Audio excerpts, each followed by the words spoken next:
continue the wrecking and they will still be waiting for us. And the pressure grows to make a save and throw, to introduce some movie, turn the lights down low. My armor's exposed, I'm getting full of holes. Think I need another chorus. Sooner or later, the dice land on the table. You know that's what fables are made of. Everybody sing, oh yeah, it's a critical hit. Everybody sing, oh yeah, it's a critical hit. This is a critical hit. My main man and double damage with it. Oh yeah, it's a critical hit.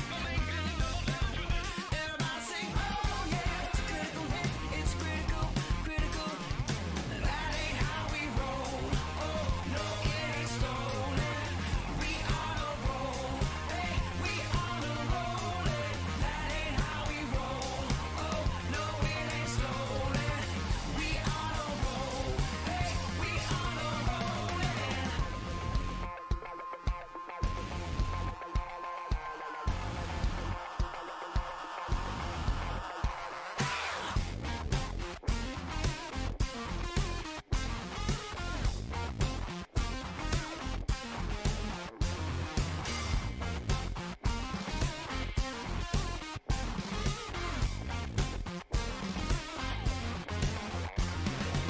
Sooner or later, the dice land on the table. You know that's what fables are made of. Oh yeah, it's a critical hit. Everybody sing, oh yeah, it's a critical hit. This is a critical hit. My main man and double damage with it. Oh yeah, it's a critical hit. Everybody sing, oh yeah, it's a critical hit. It's critical, critical. Everybody sing, oh yeah, it's a critical hit. Everybody sing, oh yeah, it's a critical hit. This is a critical hit. Oh yeah, it's a critical hit. Everybody sing, oh yeah, it's a critical hit. It's critical, critical. Everybody sing, oh yeah, it's a critical hit. Everybody sing, oh yeah, it's a critical hit. This is a critical hit. My main man and double damage with it. Oh yeah, it's a critical hit. Everybody sing, oh yeah, it's a critical hit. It's critical, critical. That's what I'm talking about. Welcome, everybody, to episode 15 of Masters of the Dungeon. This is our DM roundtable that we do here on this show and have been doing for over a year, and it is my great pleasure to welcome everybody here. What's going on, Arvanauts? Welcome to a Saturday night stream at 7:35 p.m. Eastern.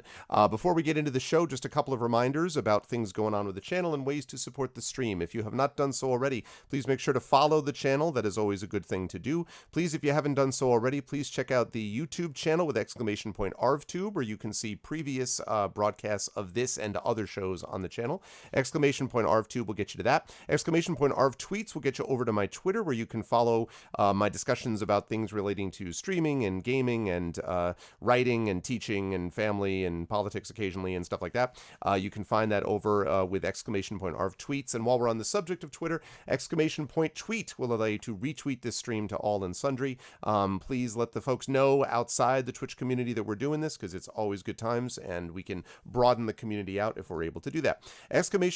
!Arv shop will let you get over to my merchandise area, where you can check out the merchandise we have right now for Infinity and Beyond, my flagship D&D campaign, but we're going to have other stuff up there, including Assignment Impossible stuff and AME and Esper Genesis. All that stuff is coming hopefully sooner rather than later, so you can check that out there. !Arv Cord will let you get over to the Discord channel, where you can hang out with the Arvanauts in between streams. Thank you very much, Echo.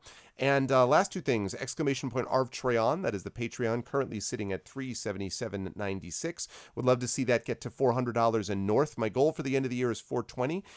Again, that's kind of the financial backbone of the channel. Allows you to get cool things for yourself, like epic character backgrounds and poems and copies of one of my band's albums and stuff like that. And of course, stuff for the channel as well, as we move towards other cool things, like perhaps another Arvanaut idol and stuff like that down the line. It would be good stuff. And then last but certainly not least is that sub button, which is right above the sub window. We are sitting, the video window, I mean. We're sitting at 56 subs right now. Again, I want to try to get to 80 subs, hopefully by the end of the year, is my goal for that. So if you want to be able to use some of those awesome quills and awesome get hyped emotes and all that good stuff, now is the time to do so. Now, I am very pleased to announce, and I'm going to unmute myself so that she can know that I'm talking about her. I am very pleased to announce that we have got a new person coming on board, not new to this channel, it should be said, or indeed to this show, but as a regular, we have a new person who is jumping in, and I'm going to show you who this is now. As we have with us, of course, Little Red Dot, who is known, better known to people as a star of Assignment Impossible, of course, but is now joining us as a regular on this show. And Chelsea, thank you. I am very, very honored to have you with us. Everybody already knows who you are, but just in case, do you want to tell everyone who you are and all that? Yeah, of course. First off, I'm really excited to be here. So you're not allowed to be more excited than me. No, I am the most excited. Yeah. No, I'm really excited to be back. Like you said, I'm here once a month, sometimes, when we can manage to wrangle that group and play Assignment Impossible. And I've had the chance to do the show once before, so it was a total pleasure to be able to say yes to doing it on a regular basis. But I'm Little Red Dot. I am I guess you could say variety streamer, but really I call myself a storytelling streamer. Everything that I do, from the video games I play to all the tabletop RPGs, are all about telling stories. It's kind of who I am and what drives me. So yeah, I'm excited to announce that as of February 1, I'll be going full time doing that. I play on a lot of different channels, like just awesome ones like this one. And now I'm bringing a lot of new stuff, and mostly indie RPGs to my channel. So yeah, that's what I do. That's good stuff. I'm very excited to welcome Dot to us as a regular on this show. And I guess the only other thing I want to mention is we've talked before about the fact that Askren has pulled back from streaming, and obviously we wish him well. And there is possibly another person who will be added to this list a little bit further down the line. In case anyone is curious, no, Dave has not left the show. Dave is still here and doing the show, but he's not here at the moment. And I'm hoping that he will join us a little bit later on. There may have been a mix-up in time zones, I'm thinking, but in the meantime, I wanted to get started because I don't want to keep Chelsea here too long beyond what I told her we were going to be doing.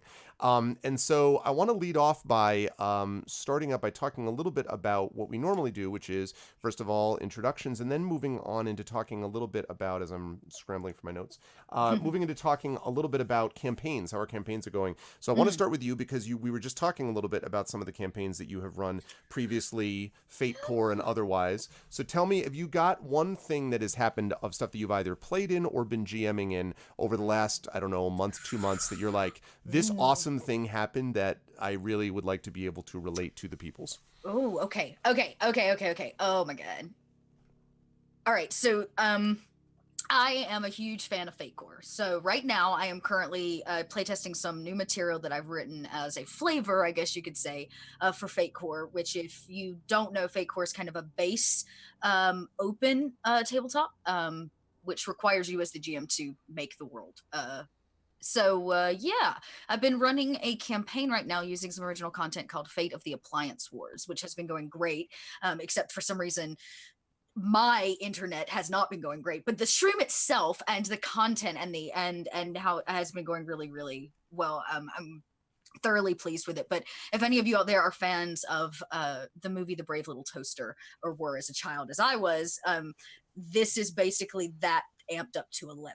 So everybody plays appliances, not any kind of humanoid character, and it's set in a post-apocalyptic world where humans hunt these sentient appliances that came to life after all of the radiation. It's ridiculous, but it's also been a just hell of a lot of fun. So that's, I guess, is my proud thing that's happening right now. But all in all, that's part of a larger series that I'm running called Monthly Indies, where I pick up a brand new indie game and every month, and I run a short session of it, a short series of a campaign, like 4 episodes usually. And it's been great, and it's a chance for me to just dip my toes into a ton of tabletop stuff. So I've been playing actually a lot of Nerdburger games. So Nerdburger Craig, as I call him, he's been writing a few things, and I just finished playing Capers and a GM-less game called Die Laughing, which is a no prep, no GM tabletop game. It is brilliant, where all of you write a B-rated horror movie. I think I may have heard of Die Laughing. That's tickling my memory. Yeah, it's so much fun. I've played it with lots of different groups of people. It comes highly recommended, and I want to think actually Die Laughing made it to Drive Through RPG today. Oh, It just came out of the Kickstarter and it's now available to the general public. You guys, I think, can go. I was talking to Craig this morning because I was on his podcast. So check it out. I love his stuff and I've been playing the hell out of his stuff. So I am popping this. Oh, it says it is not available yet on Drive Through RPG. Yeah, okay. Maybe he was telling me that they're approving stuff. He was mentioning it today. I know because we were chatting about it this morning. So it's coming. So just keep your ear to the ground. So I guess those are the things that I'm like real busy doing. Right now it's like writing a lot of my own content. I'm writing my first AL module, which is kind of crazy. Oh, nice. And also like strangely stifling. Anyways, and there's just like so templated. But yeah, so a lot of creating my own stuff using Fate Core because I love it. And then I've been playing a lot of Nerdburger games like Capers and Die Laughing. Awesome. Yeah, I dig it. I just put the link up in chat, folks, if you were interested in checking this out, the Die Laughing RPG for Kickstarter. That's good stuff. Yeah, I have, I've always got things sort of to choose from, but I think I will choose to highlight something that happened in my Adventures in Middle Earth game, which I found it funny only because of the sort of context in which this occurred. So the party, as people will remember who have been watching that game, was split. One person, Robar, is actually played by Will from Encounter Roleplay, went off to deal with stuff going on with his sister. The rest of the group went down to deal with stuff in the Dwemerhorn, which was this terrible fortress overrun by orcs and whatever. So they went down there, dealt with all that stuff. And the thing that I wanted to point out was I'm very lucky that all of my players in all of my games are awesome, and that includes, of course, Chelsea in the Simon Impossible. But as they were dealing with this, they had this guy Magric, who was this guide that brought them basically down from the Woodland Hall where they had come from down to this place called the Dwemerhorn, and he basically led them into this ambush. So they hated him. At the end of the last session, they had managed to save some people, escape from this place, and get back to the Woodland Hall, where they find the gates shut and arrows trained upon them, and the leader of the place basically saying, we have learned of what you have done, blah, blah, blah. And of course, they're like, and so right before this happens, one of them's like, if that son of a bitch Magric comes up, and sure enough, he's like emerging next to them, like next to the guy, the leader, being like, I see you've arrived. And they were like, I hate this guy so much. Like, I have created an NPC that is so, they hate with every fiber of their being, and I adore it. And the nice thing is, none of them are like, well, listen, Greg, you're a jerk. They're like, that NPC is a jerk. I'm like, I agree, he's a jerk. Like, I can't stand that bastard, and you should, take him out.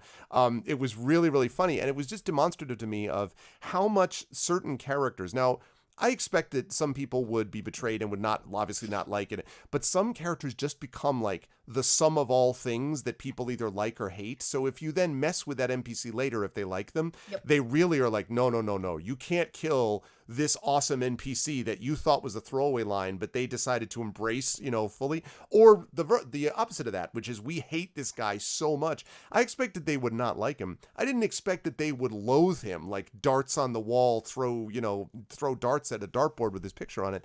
They really hate him. And it just shows you that players can really pick up on these things that you don't expect, and therefore you need to be ready to be able to run with it, because it's great. It's created an antagonist better than I ever could have imagined. Not the big bad, but a guy who really sort of focuses for them their hatred. So I dig it. That's awesome. Yeah. You had players cry over an NPC death? Oh, yeah. For sure, Game Master. Absolutely. I had there was one I ran over on Greyhawk channel, this campaign, and I tossed you guys, it was a literally improvised NPC. And the very first game, it was a 14-year-old boy whose name was Carl. And one of the characters latched onto Carl, and when they actually set out for the adventure, they forced Carl to come with them. And so then I had to play this NPC that became this like staple with the group, this like 14-year-old boy who come to find out, and they didn't know till the next last episode he was actually a druid and he was forced to be a fighter, and like he had this whole story, and Carl tried to sacrifice himself, and you would have thought I was asking them to like sell their mother's teeth. Like it was intense. Yep, 100%. We had that situation with in that same AME campaign. They have a horse called Lillimon, and I like to tease my player Terry Tunes, who's always like, because she's a cartoonist, professional cartoonist, so she drew up a picture. She's like, oh, I have this nice little token. I'm like, thanks. She's like, why did you say thanks? should I? And then she's like, I shouldn't have sent you that picture, so I made a little token. I'm like, what? I just made a token of Lillimon. She's like, why is there a token? If there's a token, that means he can be attacked, means he can be removed. I'm like, I don't know what you're talking about. I'm just going to move him right over here. And she's like, you're moving him next to the orcs. I'm like, I'm just putting him nearby the orcs. Oh, it just cracked me up. So every time she gets a chance, I'm like, what happened to Lillimon? Nothing. And then it's like she moved him up like the map, like off the map, so I can't see So him you can't get to him? he doesn't want him to get hurt. It was, oh God. I have a rule, a personal player rule actually. I don't name animals. If I take on any kind of familiar or a horse, like a mount, I don't name it. Because if you name it, the DM will take it from you. Yep. That's my rule. What's your name? Horse? His name is Horse. That's Horse the horse. Yep. Yep. And he means nothing to me. Right. He has no function at all. Yeah, I have no emotional. What you have to do at that point is have the DM come over, like the horse nuzzles you. You're like, stop trying to be, never, no, you're nothing to me but a tool. Stop nuzzling me. Here, have some sugar. Damn it. But anyway, no, I love doing that. Yeah, but it just struck me, man, people are get really into things you wouldn't expect. That actually is I think that's actually a good segue into the topic that I wanted us to chat about today. And I'm really actually curious to hear what you have to think, because you were talking about the GM-less game before, because I just got done, and I'm going to talk more about it later, running for my Speculate podcast, doing a Scum and Villainy session. And I got a chance to do that and also be thinking about the GM versus the GM-less model. Now, Scum and Villainy does have a GM, but I think the emphasis in a lot of ways is to push more towards the party directing the story. And all the way farther down that line, you have games which can be run completely without GMs. Chelsea and I are both involved with Emberwind. She runs something over, she is one of the players over on Unmade Gaming who runs an Emberwind thing. And as folks know, we are starting our Emberwind campaign here on Thursday, and I do some writing for them. And one of the big points of that game is that it can have a GM. John has GM'd for us before and is going to be GMing this one on my channel, but it also can be GM-less. So what I'm curious about is, I've been reading articles about this, and I'm wondering, Dot, what you think about this. Do you feel that what's your feeling about the move towards more games that have this sort of GM-less model? Because I can see positives and negatives, and this is a GM, show, yet I'm curious what we think about what that means sort of long term for our hobby, for the industry, whatever. Is that a good thing, a bad thing, that we have sort of games that are pushing the idea that we should not have GMs at all? Yeah, I honestly, personally feel like the GM-less model has come out of streaming. That could be, yeah. Right. There has always been a tendency for a lot of IRL, like in-person tabletop gaming, for there to be a GM, right? Where GMs, they help set the mood and the tonality, not just for the game you're playing, but the table, the atmosphere, the camaraderie, all of that happens, that brings us to the table for gaming. Once we've moved it to a digital realm, we lack some of those pieces, right? I can't reach out and pat a person on the back. We're not actually sitting in a room together. It's a different way of like building. Right. And when you come from, and especially now that the tabletop industry is more inclusive, is more, and is available to connect people from all over the world. GM-less games I feel like have come out of that idea of getting rid of somebody that runs the table. Instead, we all come together as equal storytellers or as equal gamers, and we're building something together without having to have a facilitator. Does that make sense? Yes, it does make sense. And it actually, I think the interesting thing is the sort of implications of what that means. One of the articles that I read about this suggested that the problem with having the sort of GM-less model is that it assumes that everyone wants to take ownership of the story equally, right? So if you have experienced players, they absolutely would love to be able to do that and are capable of doing it. But, and it's interesting you say it about relating to streaming, because certainly something like Critical Role has had an enormous influence on D&D. But one of the problems then is that everyone wants to play like Critical Role, and some groups are not Critical Role type groups. Right. They don't have the acting chops, or they don't even have the desire to play it that way. And so that actually strikes me as one of the concerns too, which is if you have a group that has newer players or sort of more reticent players, if you have a group of reticent players and maybe one special snowflake player who wants to do everything themselves, Mhm. that could run into trouble because you don't have at that point a referee, right? Someone who can really Yes. step in and be like, what do we do Yep. now? Yep. And I think it's one of the things so this is difficult, right? And I don't care whether you're playing a GM-less or a GM-driven game. There should be some kind of rules at the table, some kind of shared understanding of where we're all coming from. Yeah. Some people like to call it rules. Some people just like to agree upon certain things. It helps keep everybody safe and everybody to feel safe, regardless of what those are. Even if it's simply like we don't talk over each other at the table. Like little things. It doesn't have to be anything. Streams, guidelines. Thank you, Crit Witch. You took the word right out of my mouth. So when we have guidelines like that at the table that you set up outside of a gaming book, it's not about the game. It's about us at the table and how we agree upon doing things. Then, when we know who we are as a group, can we move to a game? Can we decide, do we want to do a GM list? Now, some great writers like Craig with Nerdburger and Die Laughing have written it so that each scene has a director. So, just like in poker, the dealer chip passes. So, in the way that Die Laughing works is it is GM-less.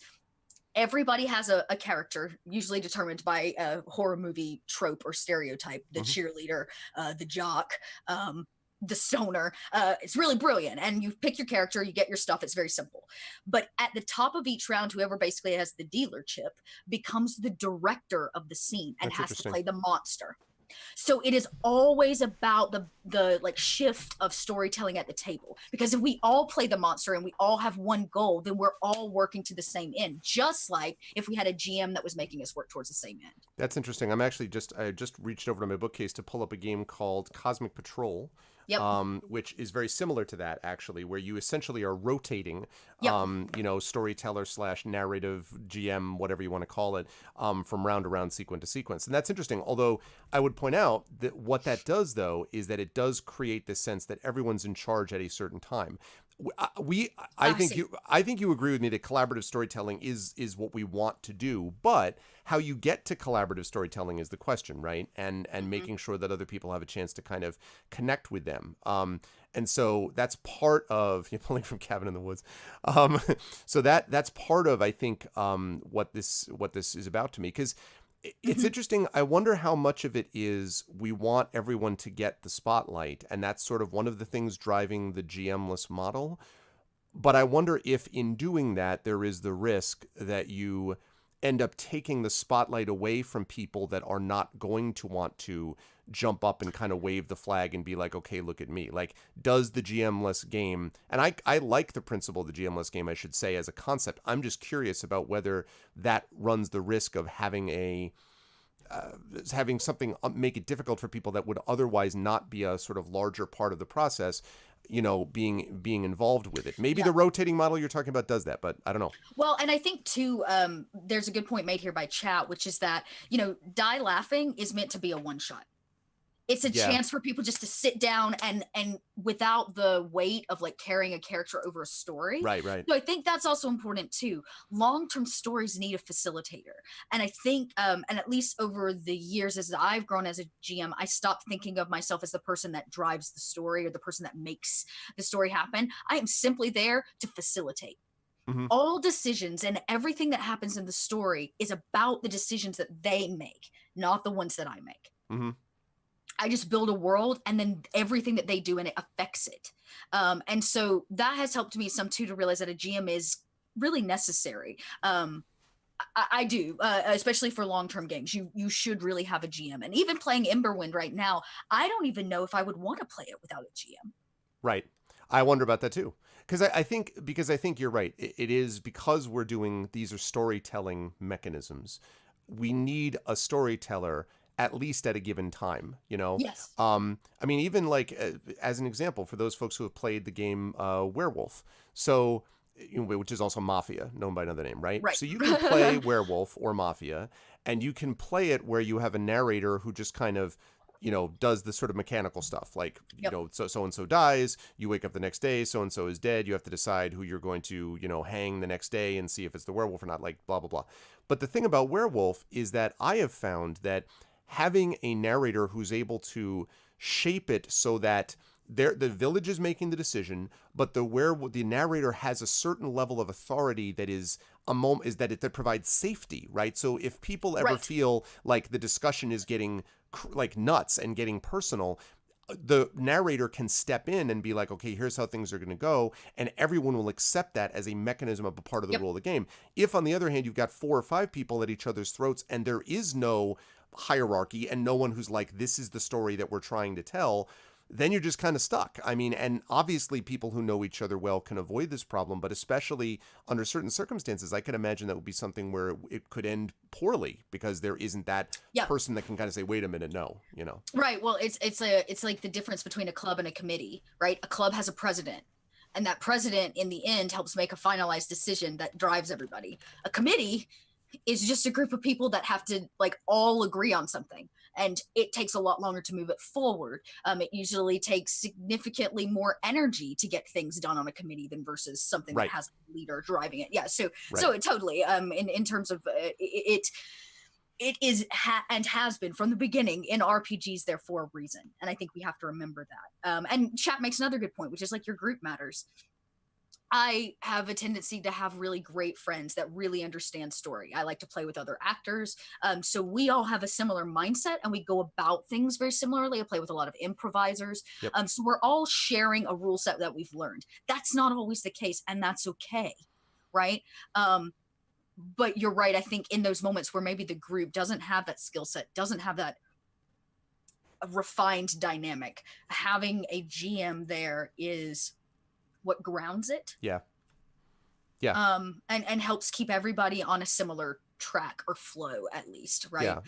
And can diffuse some of the sort of tensions that might exist otherwise, and sort of towards the, okay, well, now so-and-so has said this is what we must do, and that kind of makes people feel better. That's fair, Miranda. I'll take that on. So we'll take that on. The discussion is very heavy pro GM, so what are some advantages of non-GM?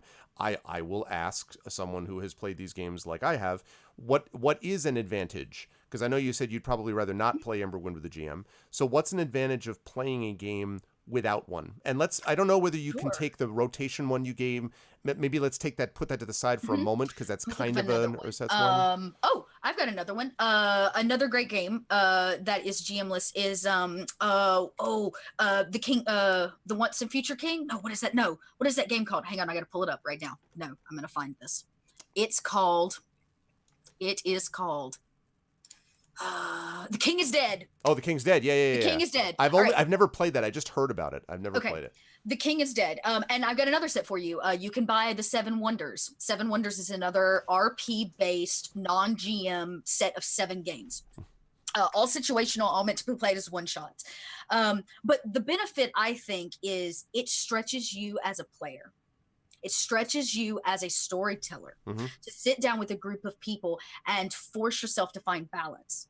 It is what improvisers do, kind of, to some degree, and a lot of performers do when they start working together off script, right? You can hand an actor a script and say, memorize these lines, stand here, do this thing, and that's one way to do it.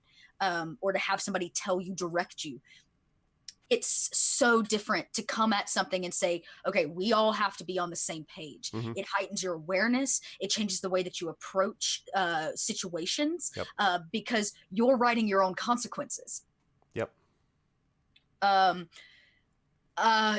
Wonders is another great example because I think even The King is Dead has a bit of that revolving structure and selecting of people for specific scenes.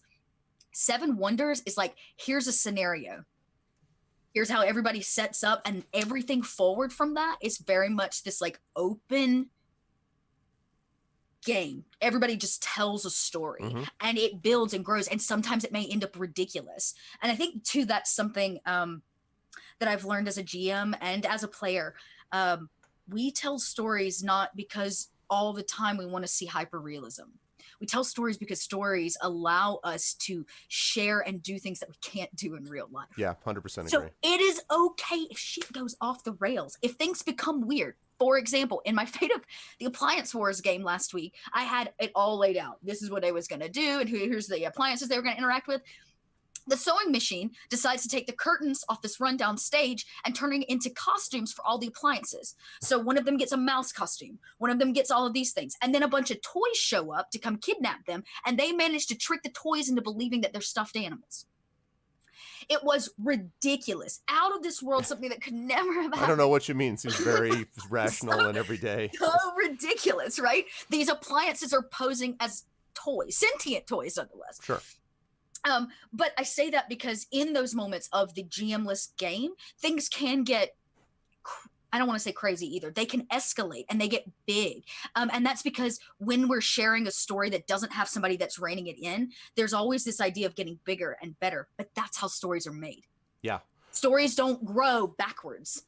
They grow forwards and up, and then they have to find resolution. And that's the other thing that I love about GM-less games. You as a group of people have to find resolution together. Mhm. It's not going to be given to you. It's not going to be set up for you. Mhm. And oftentimes in a GM-less game, it's not going to be based in combat, Right. Right. which is a whole separate, different way to go about playing a game. That's true. And, so there's what we're talking about, the famous improv thing, the old saw about the yes and. So there's a lot of that goes on with this kind of sort of group storytelling. And it should be said that one of the things that it teaches, I think, and paradoxically so, you would think that with no GM that people would feel that they could kind of, as I say, seize control of the narrative and they'd be able to shine and they wouldn't be held down by the goddamn DM. But one of the things that it teaches you is the need for discipline and care with other players. Because one of the things that came up in the Scum and Villainy game I was playing in, which did have a GM, but still earlier on, was because it was more driven by our decisions and what we wanted to have happen and like how the story would unfold. Because it's very much, it's a very broad-based model where you have all these flashbacks where you talk about things that happened previously. Like, well, yeah, it seemed like the room had no exits, but previously when I was exploring this because I was hanging out with my friend who owns the bar, all that is sort of tied in mechanically to how we handle the flashbacks. But the point is that system means that we have to be aware of the other people's storytelling desires, right? It can't just be, well, this is the way I want the story to go, because it's not just our story. It is the story of myself and the other people that play with me. That's very valuable, I think, if you can use that as a learning tool for circumstances where otherwise it could be just, I am the superhero and everybody else are just sort of the sidekicks. This prevents that from happening because you need to be aware of the other people's storytelling desires and wishes. Because if everyone works together to be able to maintain a story going collectively as part of the group, then it allows the overall story to be that much more rich and complex and not dominated by one voice over the other. I like to talk about arcs in my writing. You've got individual arcs, mini arcs, and then macro arcs, right? Well, in many cases, these individual arcs may lead you to, I ultimately want my character to do this. But I have been a part of, and I'm sure Dot has too, of games where our individual arcs ultimately get sublimated by our choice to the macro arc. I'm not going to get the castle that I always wanted, because instead I'm going to sacrifice myself to save my friend whom I met in this group, when we started playing years ago, because my friend's character is incredibly important to me because of X, Y, A, B, and C. So that need for having your arc be a part of the whole is something I think you can learn for non-GM-less games. And that's really important. If you can get the idea that players are working for each other and not just for themselves, that's gold, if you can get I think that. also too, GM-less games allow you to make bigger, bolder, and more mistakes. Bolder choices, bigger mistakes. Okay. Because in a game where you have a GM, you as a player are wanting to give the GM their due as well, right? They built this giant world, they built a plot, we need to be respectful of it, right? Take the plot hook, move it forward. Like there is a structure to a GM game, where in a GM-less game, without a GM, you as everybody have a chance to just make bold choices. Because if you make the boldest choice you can, you could really fuck everything up. And that's okay, because there's no GM there that's going to have their feelings hurt, or you have to be concerned about, is this going to fit their story or their world or their thing? Right. It is on you and that group of people at the table. And it gives you what I feel like is a less, a burden on needing to drive things forward and simply say, well, let's make some choices. And choice is the thing that I find new role players and new gamers struggle with the most. making bold choices in a game is what drives story. Yep. Little things don't do that. Right, that's true. Especially sort of safe little things. Yeah. Okay, well then let me put you on the spot. What kind of group would you not feel comfortable running a GM-less game with? Like if you had a group of people and they're like, please play a game with us, who would you want to have a GM for and whom not? What kind of people? Yeah, that's a good question. So it's hard because I truly challenge myself to try to game with people. But I think if you are a new gamer, I highly suggest that you spend some time with a GM. Okay. Because you learn from your GMs. I always learn from my GMs. Everyone I have, I learn things from as a player and as a game master. And I think as a new player coming in, you need to see how story works together, why it's different than simply improvising, and why it's not just a board game, right? Right. Tabletop RPG is this really interesting, unique thing. It's not like anything else, and not even video games. It's just its own beautiful thing. And if you're new to it, I would be very hesitant to play with somebody that's brand spanking new to tabletop RPGs in a GM-less game, because they need to understand that table balance and the way story and game flow from one to the other. I'm also, I'm kind of pretty intuitive. I don't like playing with people that want to make the story just about their character. Oh, yeah. GM-less games don't work if you want to make it just about your character. Right. Not at all. And so I can pick up on that pretty quickly. It's actually one of the reasons why I love Fate Core, because you're not allowed to build a character in Fate Core who doesn't have a connection to another player at the table. Oh, I didn't know that. That's interesting. Huh. Yeah, the way that the supposed way that you're supposed to build through Fate Core is that you write a comment, or like one of the aspects basically, about your character down, like an event that happened to them, a first time event that really got them moving into this story. Okay. And then you pass the card to the next player, and the next player writes down how they were involved in that event. And you inevitably start tying your characters together in the process of building them, so that it cannot just be about you. That it has to be about the group. It's great. I love it. So that, like I said, I hesitate to play with people that want to make it just about their character, because I don't think that helps. But the kinds of people you want to play with are the kinds of people that literally want to sit down and go, what crazy thing can we make happen? Because anybody that sits down to a GM-less game with me and it's like, let's test the limits, that's the kind of person I want to play with, because they're not going to say no to other people at the table. They're always going to yes and they're always going to want to make it bigger and better and crazier. That's interesting. And it's, of course, it's a leap of faith for them that they trust, right, that these players will be able to bring it back. By the way, as one point I want to make to everyone beyond this is that as a GM, if you are playing in a GM-based game, there's a big lesson in this, and I've talked about it before on this show and elsewhere, and that is to get the hell out of the way. There is a belief, I think, with DMs, especially in GMs starting out, that they need to be omnipresent, that they need to be in charge, that they need to show everyone that they're in charge. They're like, I got all this world, and it's all prepped and prepared.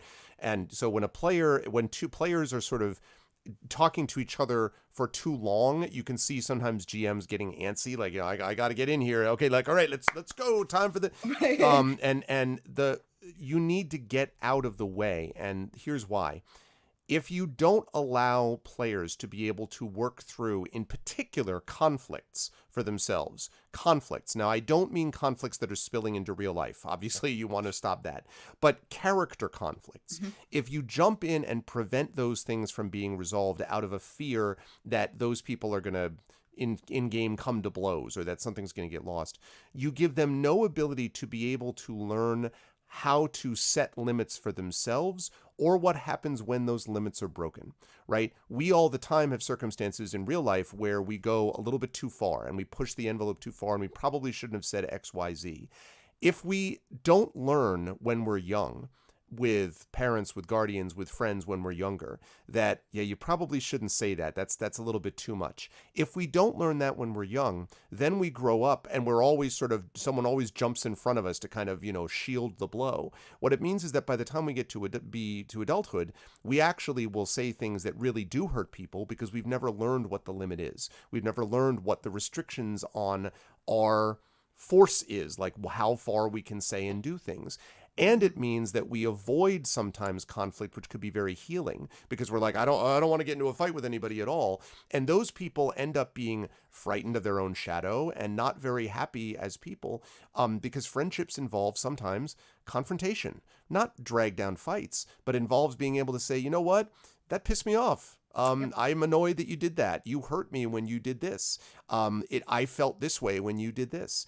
You need to be able to get through those. And so as a DM or a GM, you've got to be able to back off, I think, and allow players to breathe a bit and to work things through themselves. Again, within limits and within reason, but you've got to let your first instinct be to say, for me, wait. And let them be the stars and let them work out things between themselves. And that's one thing I think that GM-less games can help also, is preventing people from feeling like they have to wait for mommy or daddy to jump in and stop us before we get into a fight. That's right. There's nobody there to, there's nobody there to mitigate you. You have to make choice. Yeah, absolutely. Yeah, I would say, I'm playing in this Vampire the Masquerade game right now over on Roll For It's channel. And Mathis, who is our storyteller, is phenomenal. Yeah. Like, holy crap. Talk about a GM that I'm learning a lot from. And Whoop.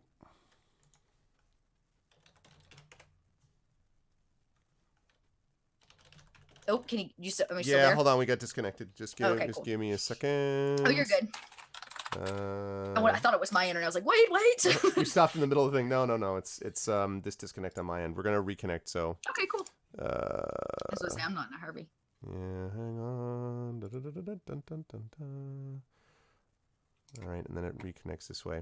This has been happening about once a month. Not from my internet, but something with OBS. I don't know why. All right. It will be coming up in just a moment. Everyone's like, I thought it might be me. Everybody's like, wait, is it my fault? Nope, it's nobody's fault. It's only my fault. And coming up now. Okay, so now we should be reconnected. Sorry about that, everybody. I don't know why that happens. It's my monthly once per month disconnect. I don't know why that happens. Sorry, Dot was in the middle of an amazing, awesome point. And what was I saying? Oh, I was talking about Mathis over on that. And Vampire the Masquerade, yes. Vampire the Masquerade. Long and short of it is, he is a fantastic storyteller, and the reason he is a fantastic storyteller, and that I've learned, is because he does just that. He will go entire campaigns and maybe he'll say 10 things.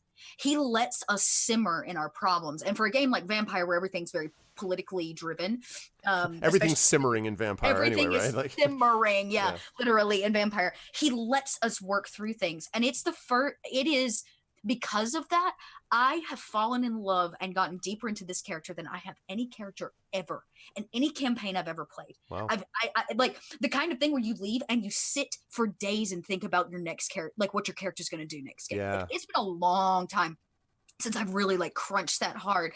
And I realize the reason is because I don't feel, like you said, stifled or cut off by the GM as if it's their game and I'm simply playing in it. Right. This is our game and Mathis is there to watch. Like, that's how it feels, and it's so different. And when we need Mathis, he's there. And when he needs to step up and fit his piece in, it's always killer and gut-wrenching. But he is so good at listening, and that's what I like to call it. It's not even shutting up, it's listening. Yep. He'll make notes the whole time, and then like 4 or 5 games down the line, he'll pick up something that we did that I hadn't even remembered. He's just really brilliant at that point of listening and allowing the players to drive things. Just amazing. Yeah. And at that point I had to back it up. yeah. No, 100%. Listening is an enormously important skill. And really strengthens people's belief in your abilities and authority. We've talked about this with backstory. Like, if players give you backstory, you had better use aspects of, at least some aspects of that backstory somewhere. Otherwise, what the hell are they giving it to you for?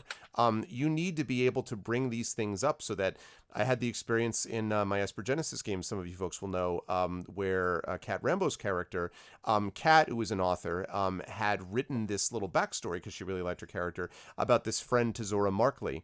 And so I had kind of filed that away. And so they're on this ship and they're going through the shipping manifest, and they find this picture in the shipping manifest that is this person to Zora Markley. And so I bring that up, and there's this moment where Kat just has this blank look on her face, and I'm like, oh God, did I, like, what? And she's like, why does that name sound familiar? I'm like, well, you wrote a backstory. She's like, oh, Jesus, that one? And she's like, so she was like completely like, like gobsmacked. Like, what? And I'm like, you know, if you give me something, like if you give DMs or GMs something, we will absolutely 100% file it away and try as much as we can to use it, because not only does that provide really interesting story moments, but it provides complete buy-in for characters who are like, what I do matters in this world. Like, what I do is really connecting to what we have here. So yeah, those moments where you show that you've been listening, as you said, are really important. So it's just, and it means so much to your players. Like, you don't even realize it. Oh, yeah. There's moments where it really hits a player and you're like, I didn't even think you remembered that, or I didn't think you were going to do anything with that. So, and I tell, you know, a lot of the times when I have players that get frustrated or come to me and they're like, I feel like my character is not driven, or I feel like my character is not invested. I hear that a lot as a GM. I always encourage them. I'm like, well, I as a GM can't fit, or I as a GM have to go off of your choices and what you're doing to continue to build you deeper into the story, to give you the juicy stuff. You got to give me juicy stuff. That's what I tell them. You know, it's kind of a give and take. And the more choices that you make and the more you can take risk, as a character, and I don't always mean like make risky choices, but I mean do things, make tough decisions, put yourself in tough situations. That's where story's built. Story's not built when we're comfortably walking down the road with our treasure in a cart. Story's built in the moments where they try to take the money out the cart, right? Or you decide to hawk it to save a bunch of, you know, potential slaves, right? Those decisions make my job as a GM so much easier and allows me to give you all the things that you really, really want as a player. Yep. Stories are driven by choices. This is the case in games. It's the case in fiction. Stories are driven by choices. And sometimes the one choice that you will make that someone else will not make will define you. I've used this example before, but in Mad Max, in The Road Warrior, the big difference between Mad Max and everybody else is not because he's nicer than everyone else. He isn't. It's not because he is not out for himself and everyone is, because he is out for himself largely. It's not because he's not bitter and living in an irradiated landscape like everyone else is. It's the fact that when the moment comes to it, he will drive the tanker. That is the only decision that distinguishes him. But upon that decision, everything rests. Everything rests on the decision that he makes. And the beautiful thing about role-playing, about tabletop role-playing, is that you give the chance for everyone to make that decision. Where at the, you know, in sort of important points of the campaign, you want players to be contacting you being like, okay, so if things go down, I really am willing to sacrifice myself for this, this, and this. Or if this happens, I'm probably going to go for the artifact if we find it because of this, this, and this. You want those people imagining themselves outside of the game, thinking about what will I do inside the game, and giving, as Dot said, those juicy bits, because you want to be able to have things that matter to the players as choices that we can then drive our games by. You know, the choices that we make. And help drive whatever it is that you want. And you know, that's okay. So that's a hard one. You know, what happens when a player doesn't engage? Yeah. That was my orphan nephew, and I don't care. I ignore him. So this is a tough one. And anytime I go to GM a game, I remind my players, we're not sitting down to play this game, whether it's D&D or something else, because your player is happy and comfortable. The player's handbook, if you've sat down and read it for D&D, states that you are an adventurer. You have chosen a life for a reason, to have your class and to be on the road doing something. Even Fate Core, I love the way that they put it in here. Let me see if I can find it really quick. In Fate Core, characters are not normal. They are, it's like driven. Where is it? It's so brilliantly put. And I read it to my players out loud every time we start, because it is one of those things where it's like, you're not going to play Paul Blart, the mall cop who goes home every day and has a beer and goes to bed. We're playing extraordinary people who have extraordinary powers and do extraordinary things. Why? It is your job as a player to tell me, the DM, why you're on the road. What got you started? And if you're playing an Origins game where everybody's finding that, then it's important for them as players to fill in those 4 things at the top.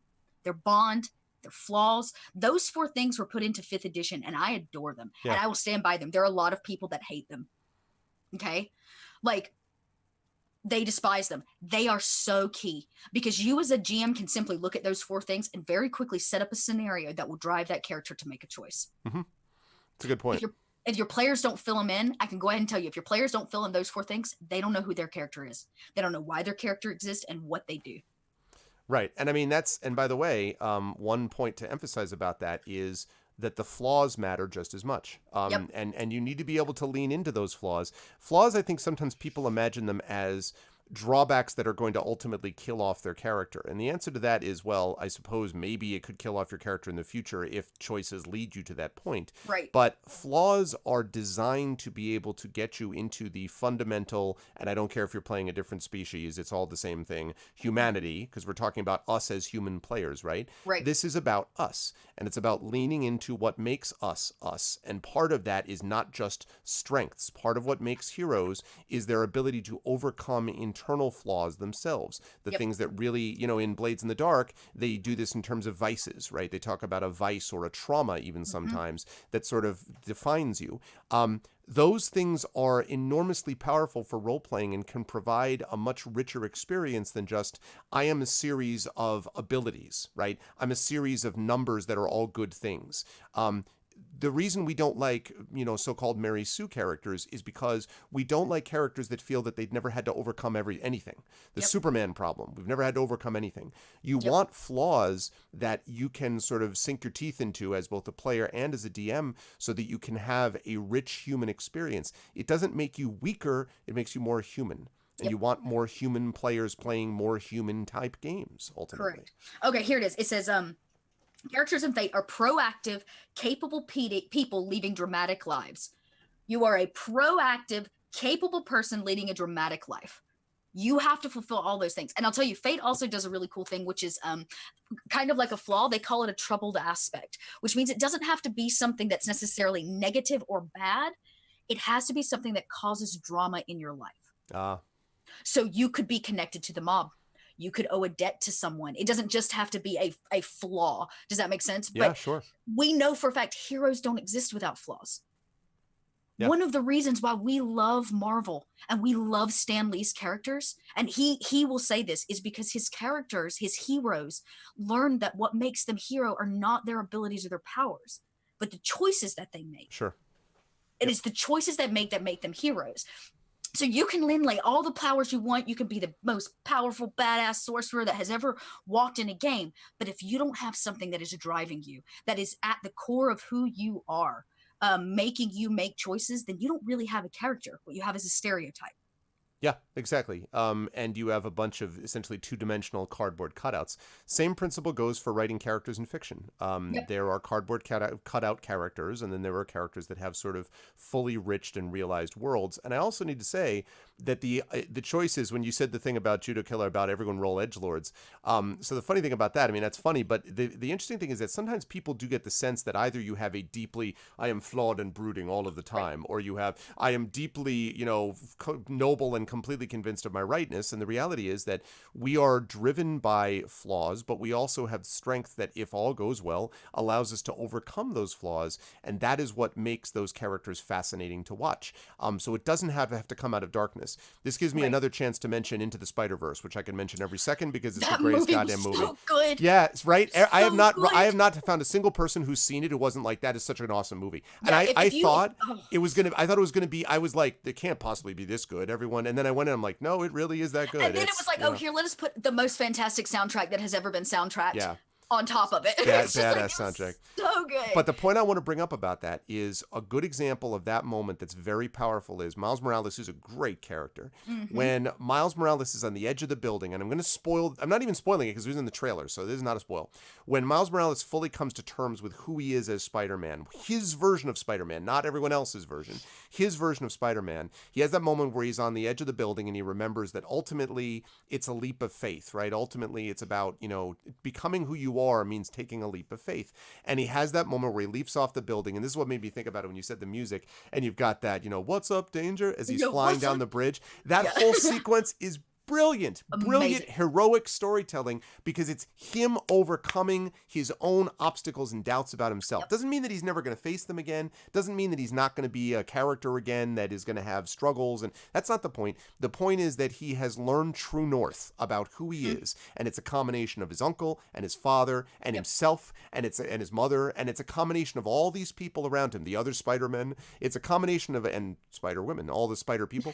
I'm trying not to spoil, but it's a combination of all these things that makes him who he is, and that moment shows heroism in the highest degree, and there's no battling and there's no fighting anyone else. It's literally him learning who he is, and that moment is exhilarating, not just because of how well it's filmed, shot with how well it's choreographed, but because we see him overcoming these flaws that we had to know were there first before we got to the moments of heroism to overcome them. So your first character was a massive flaw, Ramir. Actually, I love building characters. The first thing I pick is their flaw. When I build a character, the first thing I do is I say, what is their flaw? Okay. And now, do you ever have as a GM, do you ever get the players who do the, well, my real weakness may be I care too much. The fake flaw, the actual not really flaw. Yeah, the not really. Oh, okay. So this actually, I was thinking about this too. So this is this feeds into that. So if somebody tells me that what did you say? Tell me exactly like you said it, because it was so perfect. The fit I care really too much. Oh, I care too much. Yeah, my flaw is that I care too much, and I'm like, okay, that means that every person that is in trouble along this road that you're about to journey forth, you have to help every one of them. Yeah. Well, I mean, I don't care that much. I mean, just some. Right. Okay. So right, and then it's like, okay, well, if you don't care that much, then it's not a flaw, right? And it's like a flaw is about the pushing it to the nth degree, and I will. And I think too, if you have, this is that check mark for yourself as a GM. If you have players at your table that are like, I don't care about that, and they're just kind of brushing off the things you're putting at them, it may mean that the stakes aren't high enough. Right. Raise the stakes. Right. Yep. Put them in the shit. like take a moment and raise the stakes. One of you just mentioned earlier, and I can't remember who it was, about the moment you had to watch a goblin woman being stoned by a community of people, and you guys couldn't do anything about it. Yeah. One of the most poignant moments in Skyrim for me, the first time I played through it and making my choice as to which side I was going to stand on, was the moment I walked into Windhelm, and you had to watch that scene, and there was nothing you could do as they took the head of that man who had let them in. And you have to stand there as the Dragonborn, okay? And that moment, and you can't do anything. And you have to watch that man lose his head to push you to make a choice. And that was the moment I was like, well, I know which side I'm on. But Thalmor, you know? Like, it was that easy. But sometimes for your players, you have to push it that far. If they don't care about the niece or nephew or this person over here, they don't seem to give a crap, find the thing they care about and affect it. Yeah, that's right. It wasn't Solitude. You're right. It wasn't Windhelm. It was Solitude. Solitude. But they will, and they will care about something. Unless they're just bad actors, by which I don't mean bad actors on stage. I mean bad, like they're not really engaged in what's going on. If they really are engaged in what's going on, then you have to find what about it really engages them. A quick example for folks who are familiar with the D&D campaign, my Infinity and Beyond crew. In Tyranny of Dragons, one of the things that came up for the character Fifley, Harper, who's played by Trendane, was this notion that his parents were in danger. And I had to be careful because my parents are in danger, I've got to go help them. That's a trope that can work reasonably well, but although he cares about his parents, that was not nearly as much of a concern for Fifley as about the potential fate of his boyfriend. And I knew that his boyfriend was this, and his boyfriend was a werewolf and all this stuff that went in. And I knew that that was the case. And so I had to very carefully make sure that I wasn't pushing this thing which I would find compelling and he would not find so much. The thing that was really compelling for him was, I've got to get to and help and save my boyfriend. And yeah, he loves his parents and cares about them, but that did not rise above the level of what happened to his boyfriend for him. So if I try to do the one-size-fits-all thing of everybody is going to be, motivated to become Batman with their parents die, no. Some people are going to be motivated by other people, other events. Some people will be pushed in totally different directions by the death of their parents, not just becoming, rich billionaire guy who wanders around and beats up people but never kills them, but just breaks their neck and you walk away before you find out that they died. Right, It's right. always going to be different. Denial. Denial. That popping sound of the spine was fine. But that whole business not is all part of what we're talking about. Yes, spoilers. That kind of thing always happens, I think, where, getting a sense of what engages your players is really important. And by the way, I guess that's another thing. We got a little far afield from the GM versus GM list, but that is something which GMs can do. I think GMs can big picture it, where we can know, even if the players don't, what matters to each player. And then if they want to reveal it to other players about what's motivating them, great. But you don't have to push that. That's something you can know and shape without other people And doing I think that's part of your job as the GM too. A lot of people will just set up a campaign and say, bring a character to the table. You need to sit down with your players at least once, each of them, and talk about this character. Right. What are their flaws? What drives them? Like everything we've just been talking about, you need to hear it out of their mouth, because some of them may be struggling to find that. And part of your job as that facilitator is to say, what I'm hearing is, right? Here are the things that I'm hearing your character struggling with or finds interest in. Would you say that their flaw is this, or what drives them is this? Maybe it's really not that they want to find their parents. Maybe it's a fear of being alone. Yeah. Right? That I think that as a GM, you're saying we have this outside perspective, this kind of 50,000 foot view. That gives us an opportunity to help them pinpoint and better connect with that character, not just to build the story around them, but to help them find that character and to be a comfortable place for them to do that. So again, another reason why the GM is really important. Yeah, that's a good example, actually. It makes me think of, for those of you familiar with Harry Potter, in the third book, we learn about the boggarts, right, which are these monsters that basically play on people's fears. But it's different for their greatest fear, so it's different for every person. And Professor Lupin has this sequence where he's teaching the students about boggarts, and Harry comes up to the wardrobe where the boggart is locked in, and Lupin opens up the wardrobe, and when it comes out, there's a moment where it's sort of shifting around. And before Harry really gets a chance to have it coalesce, Lupin steps in front of him and stops it. And he says later on is because he was afraid that it was going to be Voldemort that Harry saw, and that was going to be... And Harry's like, no, like that's because that's not the thing that most frightens him. What most frightens him is his fear that he will be useless to his friends, that he won't be able to help them, that when the moment comes that he will give in to fear himself. He fears fear. He fears the Dementors because of what they represent, the end of courage and the end of happiness. That's what he fears. And Lupin, who's a great character, who's a great teacher, but he makes one mistake, which he admits later on, which is that he jumped in too early because he was afraid, oh my God, I'm going to be, we can't let them face this thing, without even knowing what their fear is. So if you think of us as Lupin in this situation, we can't jump in too early before we really know what drives that character, or we run the risk of running a game that's not going to engage them as much because we haven't hooked them, into what really matters. So good stuff. You're running Horde with your table group. It's good. I feel like the Rise of Tiamat and Horde gets crap that it doesn't deserve. I like Tyranny of Dragons. It's not perfect, obviously, but I think there's a lot of good moments in it, and it has some very good set pieces. And I'm sorry that I spoiled anything, Jasper. Keep watching that backlog. There's only 7 million hours left of it. It's a long session. Anyway. Okay, so let's move into the thing before we get to some Q&A with chat, and that is our little product review.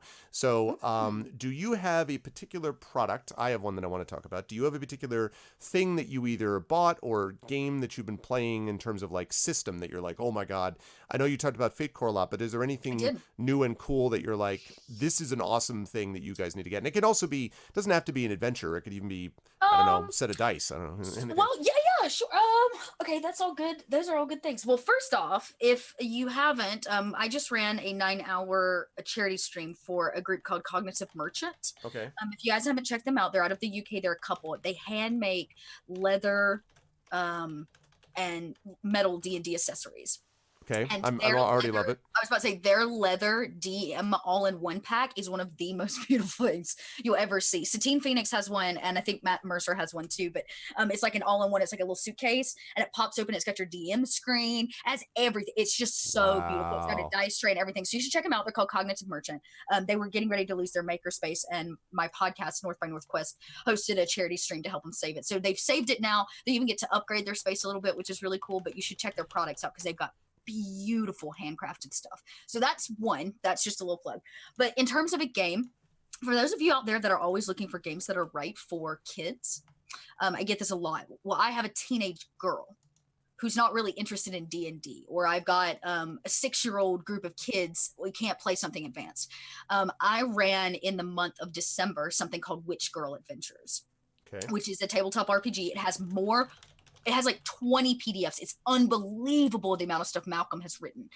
It's called Witch Girl Adventures. It is by far one of the best campaigns I've ever run. I played it with an all-female cast. It's it's like 10 and up, I believe, can play the game. It's very simple, and it's very like Harry Potter in that there's like a witches school, and everybody goes to these witches schools, called Witch Girls Adventures, and it's wonderful. So for all of you out there that are looking for ways to encourage young girls to get involved in tabletop RPG, I am a huge proponent of it. I'm actually trying to pitch it right now to Extra Life to run it on their channel, because I would like it would just be the perfect charity stream. It's just brilliant, and it's very easy to understand, and easy to jump into, and definitely has a draw for people of a younger age, because it's meant to be about girls going to learn to be witches at school, all these different schools across the world. And he's written some really incredible, really interesting, unique lore about how all of the mystic side of witches and werewolves and immortals have come to live in tandem,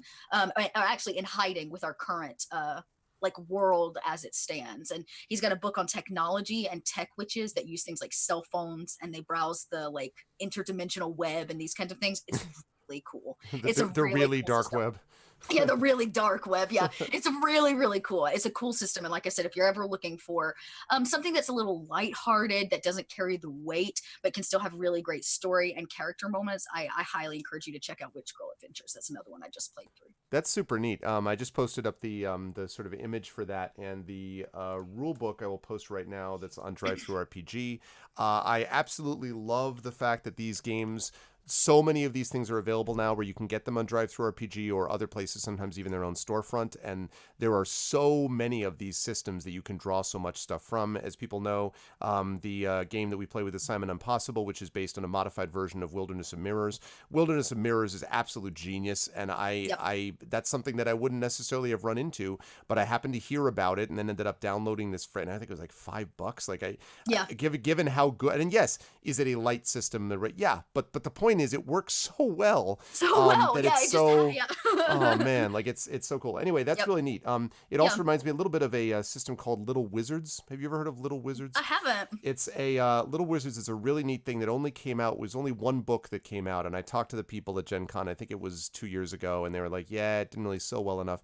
But the sort of lore that went into it, again, very kind of lighthearted stuff for younger kids, but allowed you to play in a way that you felt like there was some kind of context to it, and the sort of design that was, I think it was originally French, the design that was put into it, where you've got this basically a world that is essentially two heads of a coin, so they've got heads and tails, and the tails is a little darker and a little bit more scary, but nothing too elaborate, and like, yeah, really, really neat stuff. And that's again, really cool. It reminds me a little bit of this, but I like the fact that this is focused on girls specifically and doesn't, and and that's one of the things, like it got a lot of like negativity because as you have to be female to be a witch. That's like how the genome works in this world, but men can play what are known as immortals, which are basically your hero characters. They're your fighters, they're your Hercules, if that makes sense.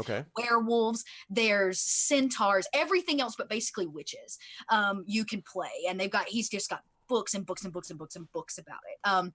But the lore for this one I like because it ties into history as kids learn it in school. So it hits all the major things and talks about what was happening with witches and immortals at the time when things like the Civil War was going on in America.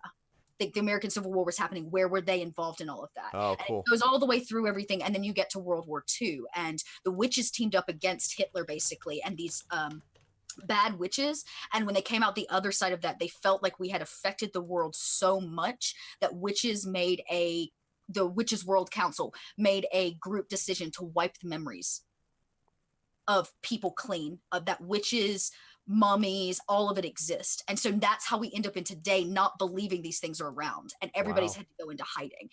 It's a really cool lore. And like I said, it ties into like the little things that kids learn in school. Like the teacher in me is like, ooh, Civil War, ooh, World War II. I know you know about these things. So I do really like it. And if you want to check it out, I did a short mini campaign of it 4 episodes. It's up on my YouTube. You can go check it out. It was a killer crew of ladies that played through. And every bit of the content that I used came out of the original core book. That's really cool. Yeah. I'm going to see if I can actually, do you want to double check? Oh, no, I put it up there. Good. So there's already a link, so you can check that out. Yep. And you should check out Dot's YouTube anyway, because I mean, obviously it's growing. I've just started like posting to it. I'm like way behind on the YouTube scene, so I'm catching up. I'm like dumping stuff daily. I put something up there today, so just check it out. Constant stuff on the YouTube. Constant dumping. I dig it. Yeah, definitely check that out. The one I want to bring up is one I've mentioned before, and that is this thing which you see on your screen, and it is Scum and Villainy. I've talked about it quite a bit. So this is based on the Blades in the Dark system. It's basically modified version, essentially, of Blades in the Dark, and is very much designed to give the feel of the sort of darker side of Star Wars, Firefly, Cowboy Bebop, right? These kinds of things are all inspirations for what Scum and Villainy ultimately is. And I wanted to say that, I'm not... I was talking a little bit with Dot about this before. I'm not crazy about... I don't know that I'd want to GM this system, because the system itself is fairly involved, although you can get a rhythm to anything, but it's fairly involved to kind of GM or DM, although a lot of people love that sort of set. But it's fun to play, because I feel like when you're involved with actually playing it, first of all, your decisions are honored and respected, and it's sort of a part of what you are. You get to make complex characters. In fact, going through the character creation makes me wonder if the character creation isn't as good, or maybe even slightly better than the game itself, which is nothing against the game. I'm just saying, like, the character creation is really cool.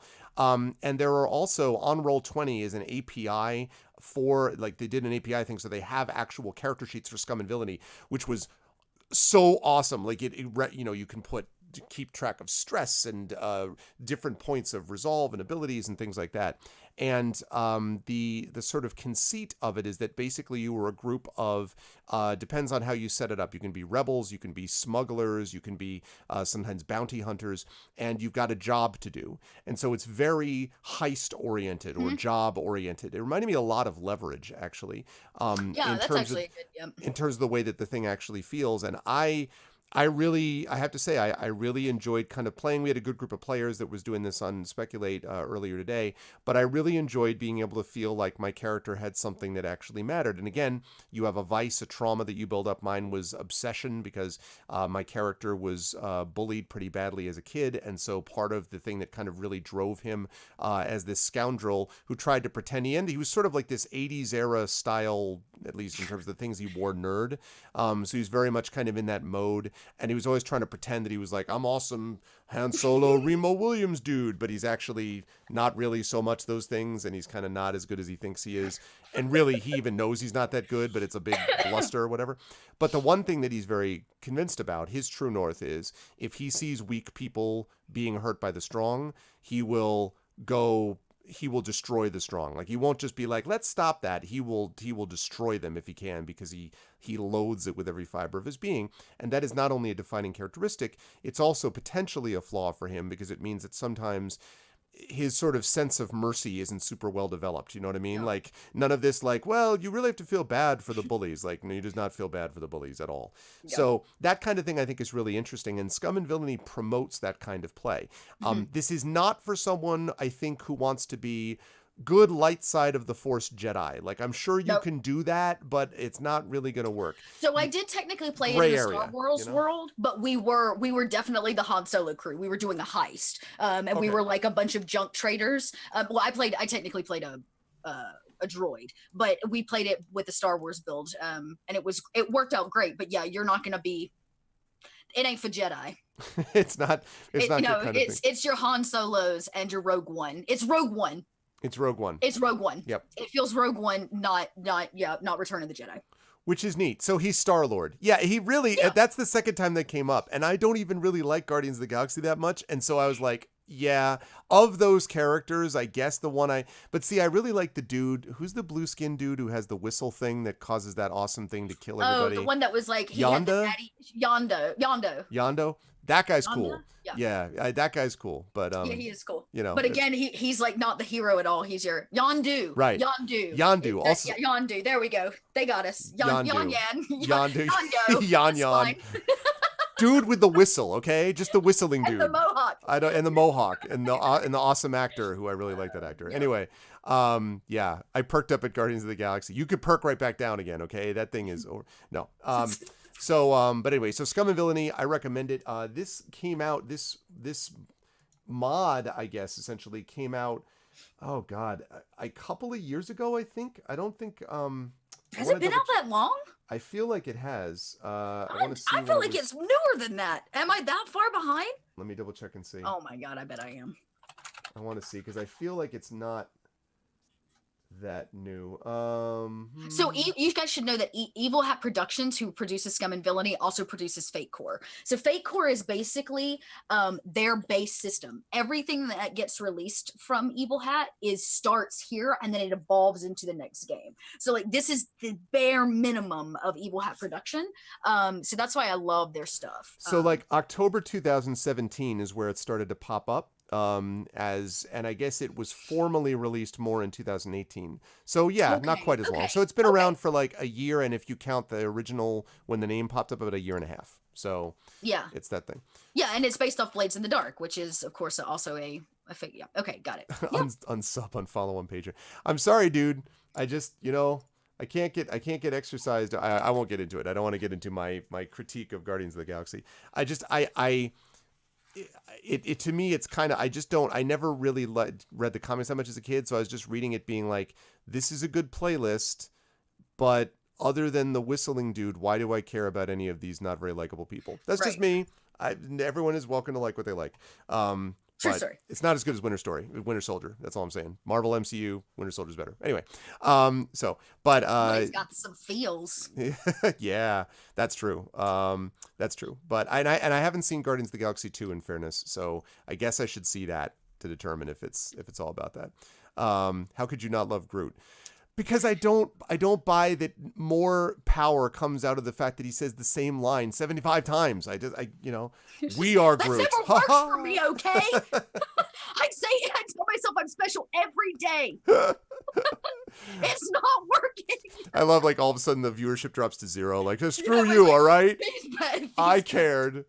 Oh man. God. But anyway, yeah. So Scum and Villainy, you should definitely check it out. It is definitely good stuff. All right, now we have about 10 minutes or so left, which gives us time to handle our Q&A section. So this is a chance where you get a chance to chat with Dot and myself. You can drop us a line, send us a question about something that it could be something that we talked about in the campaign or in one of our campaigns, or about anything we brought up today. If you're having an issue with your game, you're like, how do I fix this problem? This is the time. So please just type in question in all caps and then colon and then whatever the question is, and we will address these things as we get them. How do you find a good gaming group or make one? Ooh. All right, I'll put Dot on the spot about that. That's hard because I say that now with the internet, it's not as hard. I know that almost every Discord that I'm a part of has a place to find players. And what I find about people that hang out in other people's Discords is that those are your really dedicated people. They're looking for other people with like-minded and similar interest. I have one. Come join my Discord. There's a group that's called Looking for Players, looking for a game. You can post in either one, and people are constantly looking for one another. So that's one way to start, is to simply do it online, because it's a lot harder, I think, to find people IRL than it is to find people online. Right. It just is. So that's one way. But if you're I hate to use the word curate, if you're going to create your own group and start bringing people together, and you're actually going to put out asks, there's a few things to remember. If you're streaming, some people are going to want compensation. So just know in advance that that's always a thing. Now, that being said, some people just want a game. So asking is the hardest part. When I used to manage retail, I used to tell all my girls in my store, I was like, I don't care if you make the sale. I care if you ask. Mm-hmm. If they tell you no, I'll never be mad at you. But if you don't ask, you can't make the sale. And it's the same principle, right? Ask, be brave. Go ask somebody to game with you. If you like what they do, if you've seen them on another stream, or you guys share similar interests, be bold, be brave. That's how adventures happen. Right. Be an adventurer. Be an adventurer. Be That's- brave. Go that- ask somebody to join you. Say, hey, I love what you do, or I saw you on a one shot on XYZ channel, or I saw you chatting in a Discord. I'm putting a group together. Can we start talking times? Would you be interested in this kind of a game or this kind of a game? You know? Yep. You just be like, hey, I know that I've seen you do some work in Assignment Impossible. Would you like to join a Masters of the Dungeon show? That's how you do That's it. how this happens. And that's how this happens. This is why I'm here. It's not because I can't say no. No, I'm just kidding. Yeah, great. It's because of the incredible amounts of compensation that we pay all of our guests all the time. But yeah, that's really it. It really is about being willing to ask. And the other thing I would say is that finding a like-minded group of people. Now, I will, I'll sort of shamelessly shill for the Arvanauts and for our group. And I think this is the same with Dot's group of people too. If you go, obviously we have a Discord, as I mentioned, !ArvCord to get to that. And that group of people knows that we do a lot of storytelling and role-playing and tabletop stuff on my channel. And so there are people that are often like, hey, I'm looking to get a game. And I know that there have been games that have started with groups of people because they found each other commonly watching stuff like this. And that's awesome. I want to promote that all the time. I am an enormous believer in community, as everybody knows. That's a big thing for me. And so having communities connect with each other, people in communities connect with each other is enormously important. Yeah, exactly, Judo. I do the D&D with viewers. Judo Killer got to play with us. That was really great. Those things just really make a difference. So I think it's true that doing it online is helpful. I grew up, I've been DMing for well over 30 years, and I was playing started playing with the Redbox back in the 80s, and it was pretty much anyone well pre-internet, and it was just friends that were nearby, and so it worked out okay, but it also led to some problems because I just couldn't pick new friends. I lived in a small town. They weren't always necessarily well suited to each other, but with the advent of the internet and online games, you can get people literally all over the world that are very well suited to each other as personalities. And if you can ever get them in sort of real life circumstances later on where you happen to do meetups or you go to a con where they're going to the same convention, those are awesome to be able to get That's those the things. magical moments. Oh yeah, that's like because we make magic when we're not in a room together. So geez, if you put us in an actual physical space together. Yeah, right.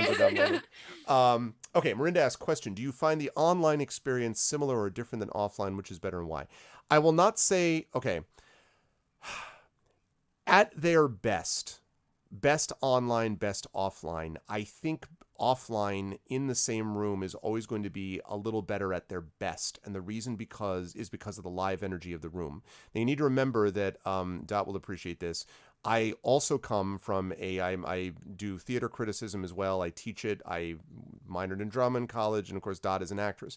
So we have the experience of the live experience of being in the same room. I don't think you can replicate it really. It's an incredible experience. However, the problem is that online is much more likely, because of what we just said about being able to get the players that you want and everyone joins together.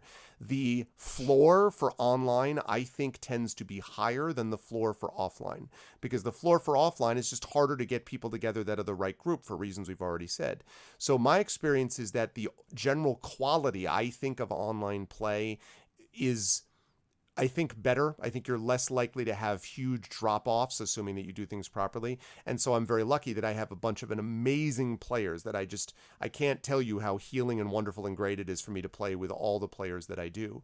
But when I'm in the same room with people, at its best, I think it's almost not, you can't replicate it, but you can come goddamn close. Like I've teared up at campaigns, at sessions, and been really moved by the way that my players have played online also. So I wouldn't say that if you add those factors together, I wouldn't say one is better or worse, but I do think that the floor for online is a little higher, but I think the ceiling for offline is a little higher too. That's just my personal experience. For me, I think I actually thrive knowing that there's an audience online. So the way that that's true. Live and the way that I game around a table with friends is way different. And not because it's literally a switch, like you said. I mean, I was a performer long before I streamed, and I just do, like, I can flip that switch. I think there's also the joy something that's personal to me is I love to cosplay my characters live on stream, which is something that has become, over time more, you see more and more frequently. But that's a huge part of the online thing for me. Like if I'm going to, for example, last night, Chelsea got a little wasty faced with her friends because it was his birthday on my podcast crew. And usually when we game together, we game IRL for the podcast, but there's a mic in front of us. Last night, there were no mics, there were no cameras. We place tested my new AL content and we got wasted. And it was great. And I wore a onesie the whole time. And it was wonderful. And it was a totally different experience, not better or worse. And I have to agree with Arv on that. It's hard to say, well, what's better? I think it's just about what it is. I had a brilliant theater teacher tell me one time that every performance is going to be different than the next one. It's like you go out, you put a snow angel in the snow and the snow falls again. I can go out there the next day and put another snow angel out there and it will never be the same one. That's the great thing about what we do. Every time we sit down to game, it's going to be different. And every time you do it live or not live, it doesn't matter. Trying to compare it to another one is almost an impossibility because everyone's unique. Everyone breathes differently. Every game, the performance itself breathes differently. Everybody has good and bad days. So for me, it's more about what I bring to the table. When I'm getting drunk with friends in a onesie and playing D&D, ridiculous shenanigans incur. Okay. Like ridiculous and some terribly inappropriate for public consumption. Okay. Yeah. That's just, and not like bad, but just things that I wouldn't say in front of my mama. But online, it's got a definite feel of entertainment. And I've had to have this argument so many times with people, and some people still despise me for saying it, but Twitch has an entertainment value to it. People don't show up to Twitch to simply watch a bunch of their friends sitting around a table. Yes. Yep. What we love about Critical Role is the fact that those people were incredible performers before they were Critical Role. And that's what makes them great. They understand performance and they understand that what they do is entertainment. And so I think that's really the difference is when I sit down in front of a camera and I game with people, whether it's on this channel or my own channel, it doesn't matter. It's entertainment. When I'm doing it with my friends without mics, without cameras, it's not a performance. It's just storytelling. It's just fun games. Yep. And you have a common language with friends that other people wouldn't understand and you wouldn't want to represent that. And I, to others, because it would take too long to kind of bring everybody into it. And it's personal and it's kind of intimate and you wouldn't necessarily want to, again, sort of put that out there. Yeah, I completely agree with that. And I think that the point of entertainment is also to bring people together. There's an energy to it that I think, and this is common to both on and offline, that you can see and feel the connection. So when chat is moved by stuff, when they're moved by moments that happens with the players, we feel that and we thrive on that. We thrive on people being moved by each other. I mean, this is the reason, right, that you go to watch a movie in the theater. I don't actually believe anymore it's just because I just want the big screen and the big sound. I don't think that's true anymore. Nope. I think you do it because you want collectively to feel the gasp, feel the people sort of tense up at the moment when Vader is like, I am your father. You want those moments where you're in that experience together with other people. We are hardwired to be social. We are hardwired to connect with each other. And that's why one of the wonderful things about Twitch is that it allows us to do that even if social anxiety and other circumstances would make it so that people would have a difficult time being able to connect with each other in that way, but they still want the connection. There is no one alive, no matter how introverted, that doesn't want to connect with at least one person and to be part of it, even if they just are lurking in chat and never say anything. They're watching and being a part of what goes on here. So that's shared. Yeah, it's a shared experience, and that's really powerful. And I've often said that's what makes D&D the best game ever made. Is in my view, as a concept, other as a concept. I mean, if you think about it, and we talk about storytelling, which is regardless of what you think, role-playing game, the role-play piece is the story part. All role-playing games come out of the idea of story, and stories have been told for thousands of years, tens of thousands of years, by people collectively around a freaking fire. Okay, everything that we know as performance today comes from a group of people sitting around a fire sharing stories. Yep. All we've done is taken that mentality, removed the fire, replaced it with a table, and added a mechanism for game. That is what we have done. And it is the exact same thing. So being with other people and being able to share like all of you in chat right now is a huge part, like you said, of why we do it. Yeah, absolutely. And it's why chat is enormously important to this for sure. All right, one more. Kilobyte throws one more at us, which is, what is your favorite lesser known RPG for both of you? I will hit that one first. I already said it. Wilderness of Mirrors.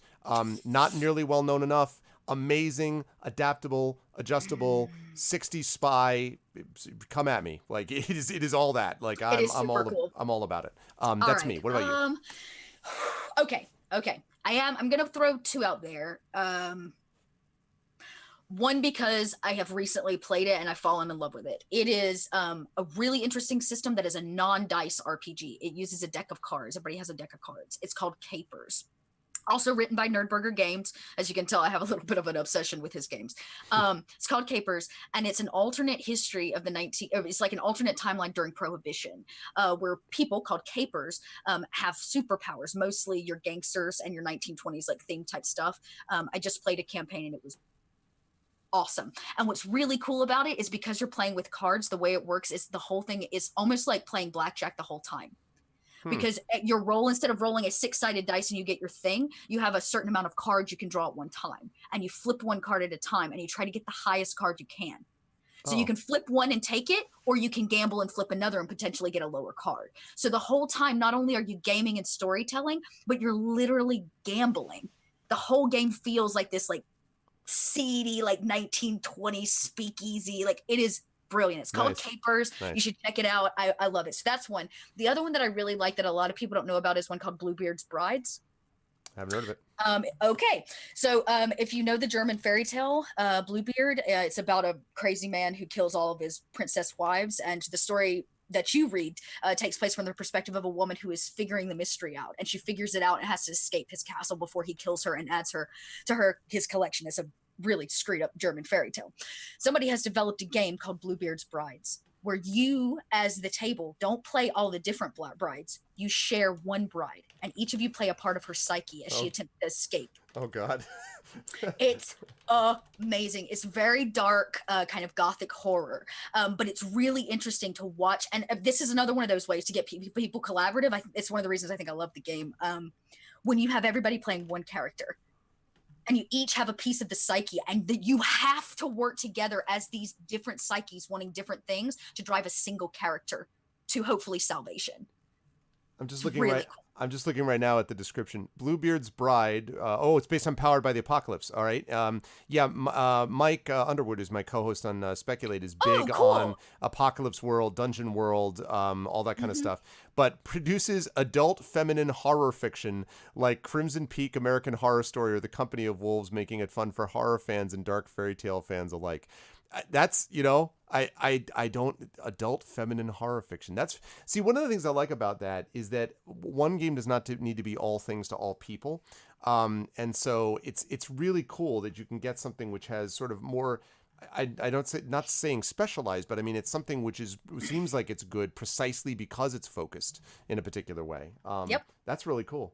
It's a really fun game. There's a few ladies running it that run it regularly.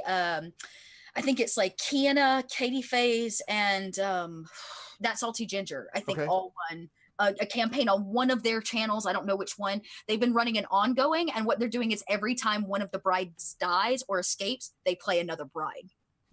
So you start getting all these multiple brides that have gone through this almost the same traumatic experience of having to escape his castle. It's really, really cool. Wow. It's really, really cool. That's awesome. All right, Bluebeard's Brides and Capers. All right, those are two good ones. There you go. Those are the favorites that we've got. All right, well, that is, I think, going to bring us to the end of a really awesome discussion that I loved, and it was great.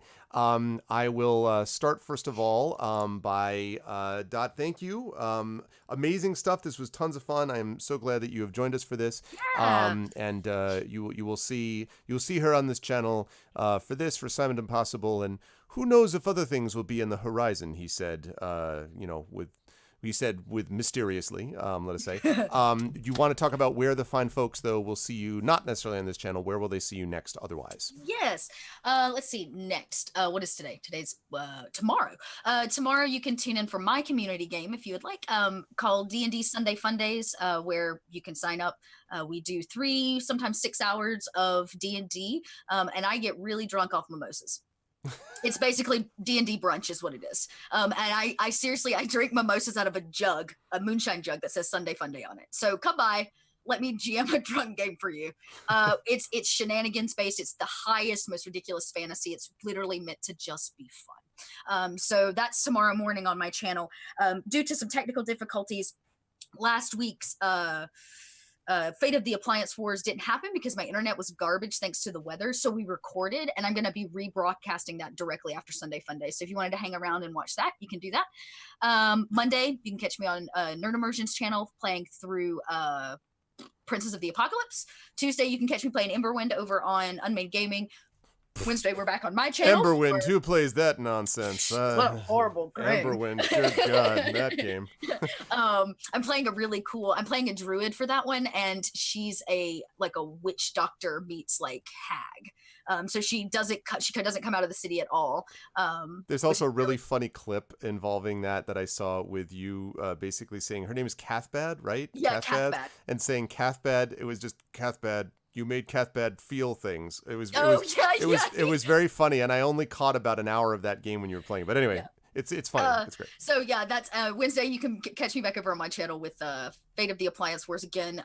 Thursday's my day off. Yeah. No, it's not. No, it is not. I lied to you. Friday is my day off.